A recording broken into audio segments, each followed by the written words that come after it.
오늘 우리에게 주신 하나님의 귀한 말씀은 열왕기하 25장 1절에서 7절까지의 말씀만 보기를 원합니다. 말씀 보겠습니다. 시드기야 제9년 10째 달 10일에 바벨론의 왕 느부갓네살이 그의 모든 군대를 거느리고 예루살렘을 치러 올라와서 그 성에 대하여 진을 치고 주위에 토성을 쌓음에 그 성이 시드기야 왕 제11년까지 포위되었더라. 그해 넷째 달 9일에 성중에 기근이 심하여 그 땅 백성의 양식이 떨어졌더라. 그 성벽이 파괴됨에 모든 군사가 밤중에 두 성벽 사이 왕의 동산 견문길로 도망하여 갈대아인들이 그 성읍을 에워쌌으므로 그가 아라바 길로 가더니 갈대아 군대가 그 왕을 뒤쫓아가서 여리고 평지에서 그를 따라 잡음에 왕의 모든 군대가 그를 떠나 흩어진지라. 그들이 왕을 사로잡아 그를 림나에 있는 바벨론 왕에게로 끌고 가매 그들이 그를 신문하니라. 같이 봅니다.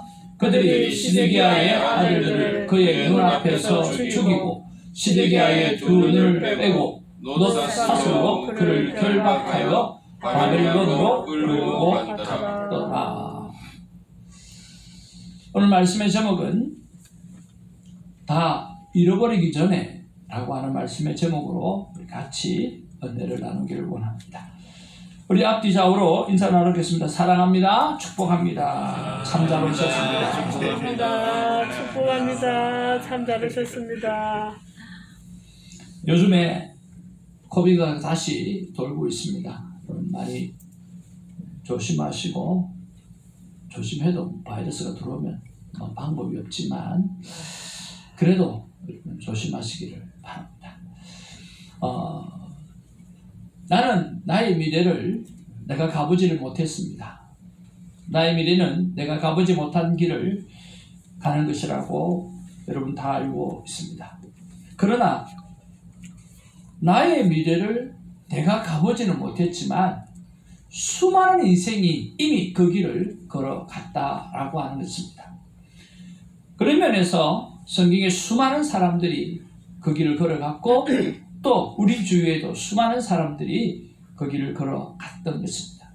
그들을 바라보면서 우리가 무엇을 배울 수 있을까 한번 생각해보고 묵상해 보았습니다. 특별히 이 시드기야 왕을 바라보면서 그리고 유다의 여러 왕 그리고 북이스라엘의 여러 왕을 바라보면서 이런 생각을 해보았습니다. 첫 번째는 왕이 되는 것보다 어떤 왕으로 살 것인가가 더 중요하다는 것입니다. 여러분 성경에 보면 두 왕을 가진 엄마가 나옵니다. 두 사람이 있는데요. 오늘 그 중에 한 사람이 바로 하무달이라고 하는 사람입니다. 림나 예레미야의 딸이라고 23장 31절에 기록하고 있습니다. 여러분 대통령을 2명을 만들었어요. 대단하죠? 엄청나죠? 그 엄마는 정말 위대한 엄마입니다. 아마 두 아들을 대통령으로 만든 옛날에 말고 최근에 그죠? 두 아들이 대통령이 된 사람이 있습니까? 없죠. 그런데 자녀를 두 왕을 대통령을 만들었어요. 왕을 만들었어요. 정말 대단한 엄마일 것입니다. 첫 번째 왕이 여호아하스입니다. 유다의 17번째 왕이고요. 바로 요시야 왕의 아들입니다. 그러면 이 하무달은 요시야의 와이프겠죠. 그런데 이 왕은 3개월밖에 재임하지 못했습니다. 그리고 그의 인생의 평가를 여호와 앞에서 악을 행하였더라 라는 악한 왕으로 평가를 받습니다. 그리고 애굽의 왕에 의해서 그 나라의 사람에 의해서가 아니라 이방 나라의 왕에 의해서 폐위가 되어집니다. 아픈 마음이죠. 두 번째는 오늘 성경에 나오는 시드기야 왕입니다. 유다의 마지막 왕입니다. 안타깝게도 마지막입니다. 본명은 마따니아라고 되어져 있습니다. 그런데 이방 사람의 왕이 그의 이름을 시드기야로 바꾸어 버립니다. 자기 이름도 제대로 쓰지 못하는 그런 왕이 되어져 버렸습니다. 여호아하스의 이복 동생이에요. 유다의 마지막 왕이고 그는 오늘 바벨론으로 잡혀가게 되었습니다. 그리고 조금 있으면 보게 되겠지만 두 눈을 뜨고 자기의 두 아들이 죽는 모습을 목도하게 되고 또 자기는 오늘 마취제를 놓고 두 눈을 뽑는 게 아니라 마취제 없이 칼로 생눈을 두 눈을 뽑아가지고 오늘 잡혀서 바벨론으로 끌려가는 사람이 시드기야 왕입니다. 여러분, 위대한 대통령을 2명을 만든 어머니 위대했습니까? 왕을 2명이나 만들었던 그 어머니의 마음은 어떻겠습니까? 차라리 왕이 되지 않았더라면, 엄마의 마음은 피눈물이 나지 않았을까 하는 생각을 해봅니다. 그래서 지나간 그들의 인생을 바라보면서 우리가 대통령으로 만드는 것보다, 성공한 인생으로 만드는 것보다, 왕으로 만드는 것보다 오늘 내가 어떤 왕이 될 것인가, 어떤 사람이 되어질 것인가라고 하는 것을 우리가 잘 돌보고 키워야 하지 않을까 생각을 해봅니다. 시드기야 왕의 최후가 기록이 되어져 있습니다. 7절 말씀 우리 같이 한번 보겠습니다. 시작. 그들이 시드기야의 아들들을 그의 눈앞에서 죽이고 시드기야의 2눈을 빼고 놋 사슬로 그를 결박하여 바벨론으로 끌고 갔더라. 그의 마지막입니다. 왕이 되는 것보다 더 중요한 것은 어떤 왕으로 살아가는가라고 하는 것이 더 중요하다고 생각이 듭니다. 이번에 21일 다니엘 기도를 3차를 마치고 또 작년처럼 귀한 목사님을 모시고 또 이렇게 목회자 세미나를 했습니다.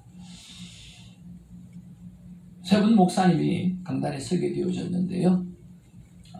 그 중에 한 분 목사님은 김정일 목사님, 우리가 10월에 13일 날 부흥회를 하게 될 그 목사님이시고요.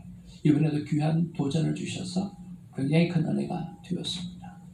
목회는 인내다 라고 말씀하시고 목회는 사랑으로 하는 것이다 그렇게 말씀해 주셨습니다. 예수님께서 사랑으로 모든 것을 행하셨던 것처럼 사랑이 아니면 목회는 감당할 수 없는 것이다 라는 말씀해 주셔서 참 감사했고요. 그리고 우리 이웃에 있는 시드교회 권혁빈 목사님이 오셔서 간증을 해 주셨습니다. 나이가 제 또래처럼 보여졌습니다. 되게 젊게 생각했는데 그렇지는 않더라고요. 저 또래처럼 그렇게 보여졌습니다. 근데 이분이 얼마 전 온누리교회에서 부교육자를 섬기고 있을 때 3개월 휴가를 받았다고 합니다. 저는 담임 목사면서도 그런 휴가를 못 받는데 부목사이면서도 3개월 휴가를 받다니 그런 교회가 있는 모양입니다. 3개월 휴가를 받았는데 어떻게 사용할까 생각을 하고는 아내하고 의논을 해서 하와이 일방대에 가서 3개월짜리 공부를 하고 왔으면 좋겠다 그렇게 생각하고 하와이 일방대학을 간 거예요. 그래서 마지막 선교조로 나가는 그런 프로그램이 있는데 그거는 자기가 하지 못하고 공부밖에 못해. 시간이 6개월짜리거든요. 그게 3개월밖에 없으니까 공부만 하겠다 그렇게 하고 이제 갔다고 합니다. 그리고 한 2개월 지나고 마지막 한 2주 정도 남았는데 그때는 선교지에 나가기 위해서 준비하는 공부만 하더라는 거예요. 그래서 굳이 자기가 있어야 될 이유가 없어서 그러면 한 2주 정도 남았는데 아내하고 하와이 여행을 좀 가자 그렇게 했다고 합니다. 그래서 하와이에서 꼭 빠지지 말아야 될 곳이 하나가 있는데 그게 화산 분하고 터진 그것을 보는 거였어요. 저희들도 가서 한번 보았는데 모래가 새까마요. 그리고 바위도 새까맣고요. 저희들도 연기 나는 거는 보고 분하고는 보지를 못했어요. 그래서 이 아내와 목사님이 거기를 갔답니다. 저기서 연기가 막 올라오죠. 그 용암에서 나오는 그 연기예요. 저 연기를 많이 마시면 사람이 질식해서 죽게 된다고 합니다. 그래서 용암, 붉은 용암이 내 눈에 있을 것이다 하고 생각하고 갔더니 용암은 하나도 안 보이고 저 연기만 보이고 까만 돌밖에 안 보이더라는 거예요. 그래서 그냥 돌아가기는 좀 그렇고 너무 아쉬운 거예요. 그래서 아내하고 의논을 해서 또 사람들한테 물어보니까 조금 더 들어가면 중간 쪽으로 가면 저 용암을 볼 수 있다는 거예요. 그래서 뭐 날도 괜찮고 해서 아내가 또 물어보니까 아내가 또 들어갔으면 좋겠다 그래서 가서 떼요. 그런데 조금만 더 가면 이 용암을, 붉은 용암을 볼 수 있는 그 자리로 이제 갔는데 갑자기 비가 쏟아지더라는 거예요. 하늘에서 비가 쏟아지니까 여러분 어떻게 돼요? 연기가 더 올라오기 시작해요. 쫙하게 연기가 올라오기 시작하는데 이 연기를 많이 마시면 죽는다는 걸 알잖아요. 그러니까 이 죽음의 두려움이 엄습한 거예요. 그리고 아니나 다르니까 6개월 전에 거기에서 12명이 그렇게 해서 그 자리에서 죽었대요. 그래가지고 문을 닫아놨다가 못 들어가게 해놨다가 좀 많이 좋아져서 날도 많이 좋아지고 해서 겨우 풀어놓은 지 1개월인가 밖에 안 됐대요. 근데 그 풀어놓은 기간에 이제 걸어서 들어간 거예요. 또 워카를 신고 들어가야 되는데 그냥 관광 간다고 생각하고 쫄쫄이 슬리퍼 신고 갔대요. 그러니까 밑에서 뜨거운 열기가 발도 태우고 너무 힘든 거예요.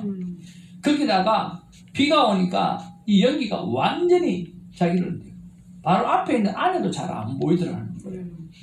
그래서 큰일 났잖아요. 근데 전화를 하니까 전화가 안 터지는 거예요. 그래서 자기가 같이 공부했던 단톡방에다가 카톡을 한번 보내보겠다고 아내가 그렇게 이야기해서 전화가 안 되는데 카톡이 되겠냐? 이제 그러면서 근데 뭐 방법이 없잖아요.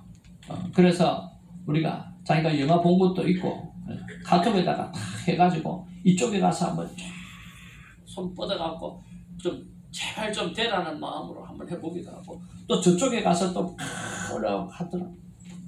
근데 몇 번을 했더니 카톡이 한번 가더래요.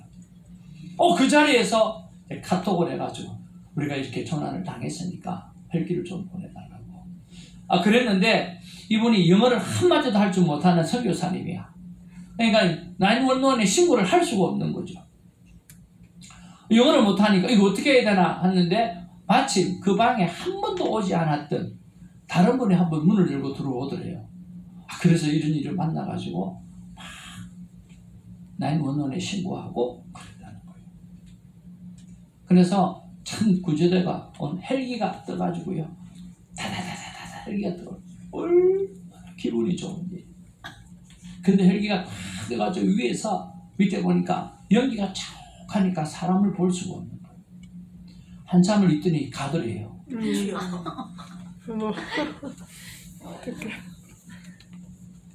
그때부터 불안하기 시작한데 자기가 목사고 사모라고 하는 게 전혀 느껴지지 않을 정도로 그래서 무릎을 꿇고 하나님 앞에 기도해야 되는데 이게 죽음이 막 엄습하니까 아내가 거기서 막 울고 불고 난리가 나니까 아마 이 목사님이 주체를 못하는 거예요. 이거 어떻게 해야 되나. 자기도 너무 무서웠대요. 이렇게 인생이 마감이 되는구나. 왜? 구조 헬기가 가버렸으니까요. 그래가지고 절망하고 있었대요. 그 절망하고 있는데 두 번째 헬기가 또 다 오더라는 거예요. 그러더니 한참 사이를 찾는데 또 가더래요. 어머. 연기가 자욱하니까 찾을 수가 없네. 4번을 오더래, 4번. 근데 가더래. 이거는 완전히 절망 중에 절망. 와도 찾을 수가 없네. 그때 기도가 나오더래요. 참 자기가 생각해도 참 목사답지 않았던 거. 그때 기도가 나오더래요. 그리고 생각한 게 너무 이렇게 죽으면 좀 너무 실망스럽다는 생각이 들어요. 이렇게 죽을 것 같아요. 너무 허무하다는 생각이 들어요. 한 게 아무것도 없다는 거예요. 하나님 앞에 기도를 했대요. 하나님, 비바람을 멈춰주십시오. 하나님 나를 살려주시면 하나님 앞에 중요한 일 하나님 감당하겠습니다. 비바람을 좀 제발 멈춰달라. 정말 기도했대요. 기도하고 딱 끝나고 믿음으로 아멘 하고 끝냈는데 비가 더 쏟아지더라는 거예요. 그런데 비는 더 쏟아지는데 어디서 불어오는지 모르지만 광풍이 비로 와가지고 모든 연기를 한쪽으로 싹 몰아버리더라는 거예요. 그랬는데 눈을 들어 쳐다보니까 헬기가 계속 거기 있는 거예요. 그때 헬기가 자기네들 5번째. 그리고 구조를 받은 거예요. 그리고 돌아오고 난 다음에 자기가 생각한 게 뭐냐고 하면 중요한 게 뭔가. 중요한 게 뭔가. 나는 이때까지 나는 이제 중요한 것만을 위해서 살겠다라고 결단한 거예요. 자기는 교회를 개척하려고 생각을 못했대요. 한국에 오늘의 교회에서 담임 목사님이 소개하는 교회도 하나 있었고, 그런데 중요한 게 뭔가를 생각하면서 교회를 개척을 하게 되어졌다고 하는 거예요. 그러면서 중요한 게 뭔가, 교회가 중요한 게 뭔가, 내 인생이 중요한 게 뭔가, 그것들만 생각하기로 했다는 거예요. 나머지 중요하지 않은 건 다 빼기로 했다는 거예요. 그래서 개척하고 난 다음에 교회가 해야 될 정말 중요한 일이 뭔가를 생각했어요. 어떻게 살 것인가 라고 했을 때 제일 먼저 하나님 앞에 예배를 드려야 되는데 이 예배 속에 순서가 쫙 있지 않습니까? 우리도 순서가 많이 있지 않습니까? 근데 사도신경도 하고 주기도문도 하고 자기가 공부해보니까 주기도문이 지금 필요한가? 사도신경이 지금 필요한가? 필요는 한데 정말 중요한 건 아니라는 거예요. 정말 그 당시에 신앙 고백도 없이 기준도 없이 그런 핍박과 어려움 속에 있었을 때 그때 우리가 믿는 게 뭐다라고 하면서 알려줘야 되는데 지금은 다 알고 있지 않습니까? 그러니까 예배에 그게 중요하다는 생각입니다. 그래서 거기는 헌금이 중요한가? 헌금 시간 중요하지 않다는 거예요. 헌금 들어오면서 하면 된다는 거예요. 그래서 이것 빼고 저것 빼고 다 빼니까 말씀, 기도, 찬양 이 3개밖에 없더라는 거예요. 그래서 그 교회 예배는 말씀, 기도, 찬양 이 3개만 하는 거예요. 대표기도도 없고 아무것도 없어요. 그리고 또 직분자도 없어요. 중요하지 않다는 거예요. 하나님 앞에 말씀 받고 찬양하고 기도의 삶을 살도록 하면 이 3가지만 하면 충분하다. 이게 가장 중요한. 다른 것도 필요하지만 중요한 게 이 3가지만 하면 된다는 생각. 두 번째 어떻게 살 것인가라고 하는 부분에서 이 권혁빈 목사님은 한국에서 스펙이 되게 많더라고요. 그래서 한국에서 여러 가지 성령 공부 교재도 만들고 그 다음에 이 오늘의 교회 안에서 준비된 하나님의 사람이더라고요. 이 얼바인에 와서도 마찬가지고 그리고 강사로 가서 강의도 많이 하고 정말 준비된 사람이더라고요. 근데 자기가 만들어 놓았던 자기가 만들었던 성경 교재도 되게 많이 있대요. 성경 공부 교재. 근데 자기가 개척하면서 하나도 써본 적이 없대요. 중요하지 않다는 거예요. 정말 중요한 게 뭔가를 따졌을 때 체험신앙이 필요하다. 그래서 선교를 나가게 하고 그 다음에 구제하러 나가게 만들고 말씀을 그대로 실천하게 한다는 게 더 중요하더라고요. 그래서 성경 공부보다 더 중요한 게 경험하게 하는, 체험하게 하고 성경대로 살게 하는 거예요. 살아서 경험한 것들을 가지고 나누게 하는 거예요. 그래서 성경 공부가 중요한 게 아니라 성경대로 사는 게 중요하다고 생각하고 오늘 직접 실험하고 체험하는 일에 어떻게든 이 프로그램을 만들어서 그 일을 하게 한다라고 하는 거죠. 어떻게 살 것인가라고 하는 부분에 있어서 비전이에요. 디아스포라 한국인에게 내가 그리고 우리 교회가 어떤 도전을 줄 것인가, 그게 그 교회의 비전이에요. 여러분, 이 세상에 가장 많이 이 세상에 나라가 한 190여 개의 나라가 된다고 해요. 그런데 디아스포라라고 이야기하면 우리는 유대인만 이야기하잖아요. 그죠? 유대인들이 그죠? 디아스포라라고 해서 처음 이름이 났어요. 그 흩어져 있는 유대인들이 몇 개국 정도 가 있겠어요? 전 세계 190여 개국 중에서 130여 개국이 가 있대요. 그런데 그 유대인보다 더 많은 나가 있는 나라가 있대요. 어느 나라일까요? 중국이에요. 중국 사람. 중국 사람이 140에서 150개국에 나가 있대요. 그 다음에 많이 나가 있는 민족이 있대요. 어느 민족일까요? 한국이에요. 190여 개의 나라 중에 한국 사람이 180여 개국에 나가 있대요. 그게 안 들어간 데가 없대요. 그런데 신기한 거는 유대인들을 가면 비즈니스를 세워, 중국인들을 가면 중국집을 세워, 식당을 세워. 한국 사람은 뭘 세워요? 교회를 세워. 이게 한민족의 특징인 거예요. 한국 사람은 어디를 가든지 간에 교회부터 세운다라는 거예요. 그러니까 전 세계 거의 다 나가 있는 이 한국 사람들에게 이 디아스포라 한국인들을 어떻게 하면 일깨울 것인가, 어떻게 하면 이 한국인들 흩어진 이들에게 믿음을 심어줄 것인가, 어떻게 할 것인가, 거기에 대해서 이 디아스포라에 대한 연구를 계속하면서 교회가 그 일을 추구해 나간다라고 하는 거지. 우리 조선교회를 소개해야 되는데 왜 자꾸만 세대교회를 소개하는지 모르겠네요. 네, 중요한 거, 중요한. 그래서 그러면서 목사님이 말씀하시면서 자기는 그걸 경험하고 난 다음에 중요하지 않는 것을 잘라내는 작업들을 끊임없이 하고 있다고 합니다. 여러분, 그런 면에서 여러분 정말 중요한 것을 붙들고 살아가는 저여러분 되시기를 주님으로 축복을 드립니다. 아멘.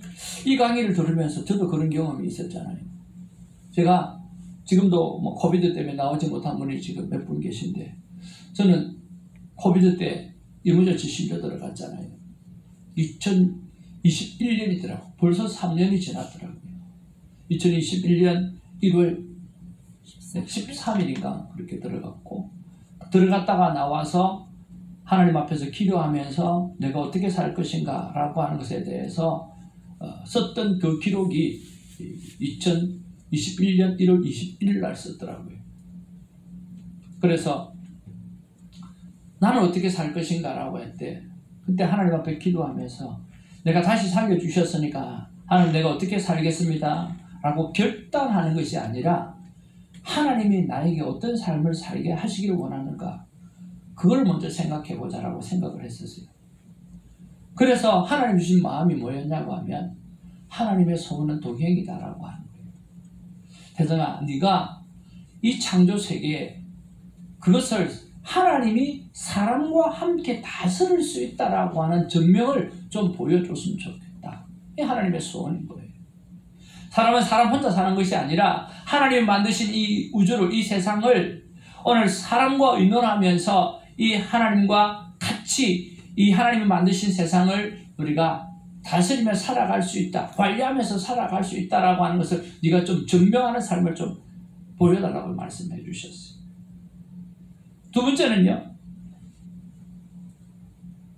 하나님의 소원은 네가 호세아처럼 나의 사랑으로 세상의 사람들을 섬기라고 하는 거예요.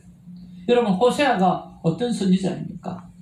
그 고멜이라고 하는 그 아내가 바람 피우고 나면 또 가서 데려오고, 또 바람 피우면 또 가서 데려오고, 끊임없이 바람을 피고 끊임없이 나쁜 짓을 하는 그 아내를 버리지 아니하고 끝까지 찾아가서 오늘 호세아는 하나님의 사랑을 전하잖아요.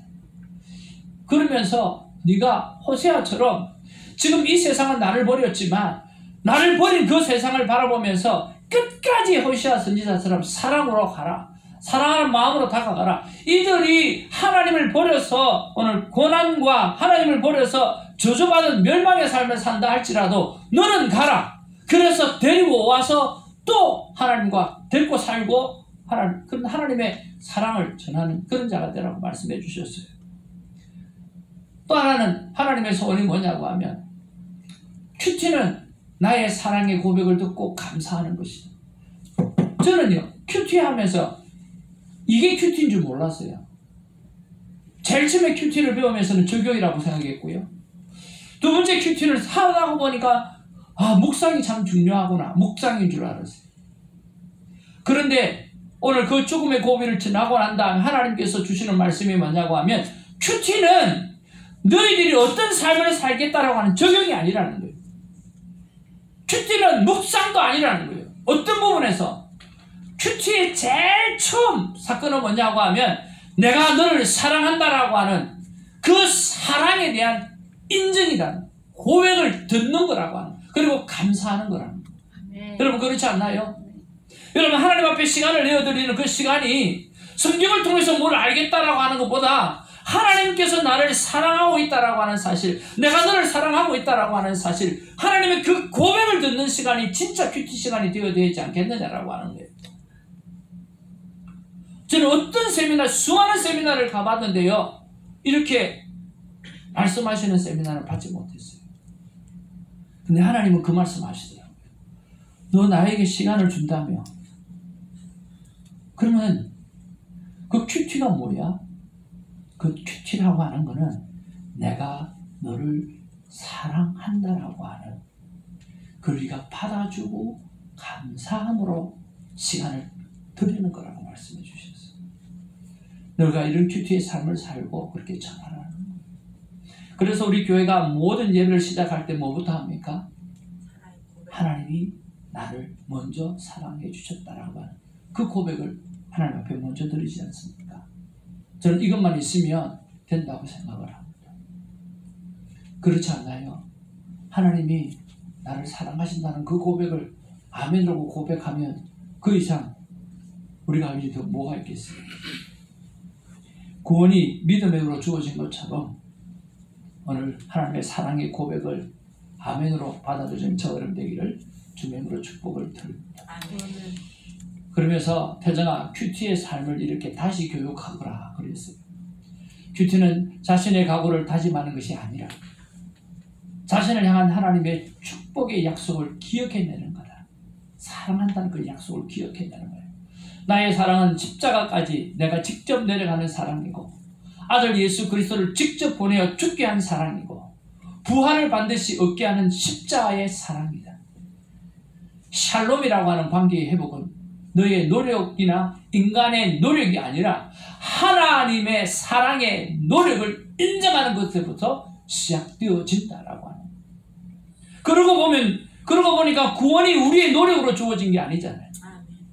구원이 우리의 노력으로 주어진 게 아니라는 거예요. 하나님의 사랑을 받아들임으로 우리가 구원을 받게 되어진 것처럼 이 샬롬이라고 하는 하나님과의 관계의 회복은 너의 노력이나 인간의 노력이 아니라 하나님의 사랑의 노력을 인정하는 것에부터 시작된다고 말씀해 주셨어요. 이것을 절대 잊지 못하게 큐티를 다시 교육하라고 하나님이 말씀해 주셨어요. 그래서 그 일을 하고 있고 그리고 큐티 세미나나 또 큐티 교육을 하게 되어질 때 하나님과의 관계가 제일 중요합니다. 하나님이 여러분을 사랑하고 있다는 사실만 받아들여도 큐티는 성공적입니다. 그렇게 말하고 살아가고 있습니다. 두 번째로 지나간 수많은 사람들의 인생을 바라보면서 두 번째로 깨닫는 게 사람으로 태어나는 것보다 사람답게 사는 것이 참 중요하다는 생각을 했습니다. 이 세상에 수많은 생존하는 생물들이 있습니다. 여러분, 사람으로 태어나는 것보다 더 중요한 것은 사람답게 사는 거예요. 사람답게 사는 게 뭡니까? 하나님을 찬양하고 살아가는 것이라고 믿습니다. 마지막 세 번째요. 무엇을 먹고 사는가 보다 어떤 꿈을 가지고 사는가가 참 중요하다고 생각을 합니다. 여러분, 포로생활에 잡혀갔으면 제대로 못 먹고 사는 것 같죠? 여러분, 그렇지 않습니다.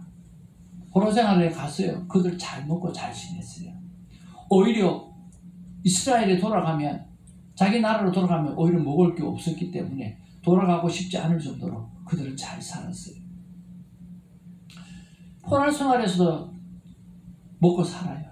그런데 예레미야는요, 먹고 사는데 인생에 중심을 두지 않고 이스라엘을 회복을 꿈꾸는 God's vision. 한번 따라합시다. God's vision. God's vision. 하나님의 비전을 그는 꿈꾸고 살았던 사람이에요. 무엇을 먹고 사는 것보다 더 중요한 게 어떤 비전을 가지고 살아가는가 더 중요하다고 생각을 합니다. 예레미야는 꿈이 있었어요. 비전이 있었어요. 그게 뭐냐고 하면 처음에 예레미야가 시작을 할 때 두 가지의 비전을 하나님이 보여주셨어요. 꿈을 보여주셨어요. 하나는 끓는 가마의 비전을 보여주셨어요. 그건 뭐냐고 하면 북쪽에서 끓는 가마를 본 거예요. 그러니까 바빌론에 의해서 오늘 멸망하게 되어질 거라고 하는 꿈을 하나님이 보여주셨어요. 우상 숭배와 그리고 하나님의 율법을 어겼기 때문이에요. 그리고 감람나무의 비전을 보여주셨어요. 유다를 푸르고 아름다운 감람나무의 비유를 했어요. 그런 유다예요. 그런 하나님의 백성이에요. 그럼에도 불구하고 그들은 하나님의 보호와 축복을 잃어버리고 바벨론에 의해서 멸망받게 되어질 것이라는 예언을 받았던 거예요. 그래서 예레미야는 울기 시작합니다. 그래서 예레미야 예가가 만들어진 거예요. 왜냐하면 이사야에는 이스라엘이 멸망할 걸 말하고 이야기했지만 50년을 이렇게 이야기했지만 멸망을 보지 못했어요. 그러나 예레미야는 끊임없이 말을 하고도 오늘 그 멸망을 두 눈을 뜨고 오늘 그 멸망을 보는 거예요. 그래서 제발 왜 그렇게 사냐고. 그리고 히스기야 왕한테도 이야기했어요. 네가 대적하지 말고 그냥 잡혀가라. 그냥 잡혀가도 괜찮다. 왜? 내가 꿈을 가지고 있고 하나님이 나에게 보신 비전이 있다.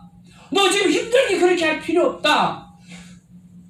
너가 그냥 잡혀가면 하나님이 반드시 하나님의 때에 이스라엘을 회복시켜 주니까 힘들게 할 필요가 없다는 거예요. 그렇게 이야기해도 그렇게 말해도 히스기야는 입 다물어 말하지 마 하고 오늘 주변 국가를 믿은 거예요.